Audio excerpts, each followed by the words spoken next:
Happy Monday, Brad. Greetings, Chris. When I was preparing for this story last night, I actually went back to see how long have we been covering this bird flu thing. It goes all the way back through 2022. Okay, and it was more interesting to look at the stories that we've done in the past, where the early stories were large outbreaks of avian flu in wild birds. Right. And then it was large outbreaks of mammals, wild animals, catching it from the birds. And then it was domestic poultry farms. And that's part of the reason why eggs are still so high today, because flocks keep having to, they become infected, they need to be euthanized. Farmers need to start over. And then we saw the dairy cattle get it. Then we started seeing people catching it from dairy cattle and from poultry. Okay, so that's where this has gone. So the last time we had an update was exactly 2 months ago today, on September 11th.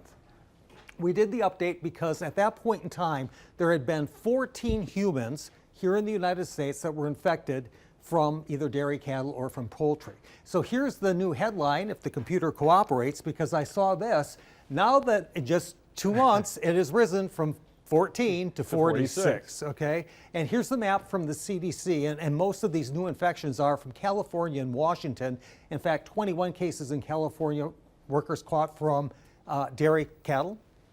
11 cases in Washington were from poultry farms. And the only other thing that's weird about this whole thing is that these have all been animal to human transmissions, but that one in Missouri, and that was the update back in September as well. Nobody knows how this guy got it. He didn't work around cattle, around birds. He got it. He's okay. He recovered, but it's kind of like, where did this come from? Okay. So last Thursday, the CDC actually had a new report that's creating a little bit of a stir. They're now calling for expanded testing for bird flu in all workers who work around infected or just dairy cattle and around poultry, okay? Because here's what happened. Back in June and July, they randomly took blood samples from 115 farm workers, some of them in Michigan, some of them in Colorado.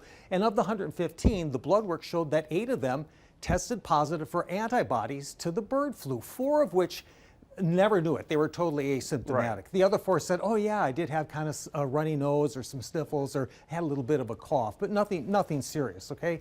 But where this is going is that obviously this bird flu is becoming more and more often an infection to humans, okay? And that's why it's so important, especially as they emphasize now that we're into cold and flu season, where if you get the bird flu and you get just the common flu that everybody gets this time of the year, most people get, that DNA could mingle, and then suddenly this thing could start making the jump just from human to human to human. It would be airborne, just like COVID, okay? So that's why, excuse me, it is potentially dangerous in so many ways. Now bear in mind, this was last Thursday when this came out. That was November 7th. Take a look at some of the other headlines, the way this was reported on the next day.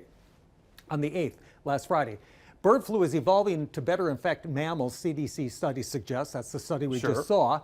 There was this one that was at fortune.com. Bird flu begins its human spread as health officials scramble to safeguard people and livestock. Remember, back in September, we had mentioned that there was one researcher, remember what he said? We're watching it unfold in slow motion. And then, oddly, one day later, on Saturday, the 9th, Canada detects its first presumptive human H5 bird flu case. So again, I'm not trying to scare anybody, but it's coming. And as we've reported previously, our government and many other governments across the globe are developing vaccines already. So we'll be better prepared, unlike last time. All right, Brad, thanks so much for starting off Monday with, you know, warning. Then there's bad news. It's not bad news. Okay. It's just a warning. Okay. All right. Informed, right? That's always good.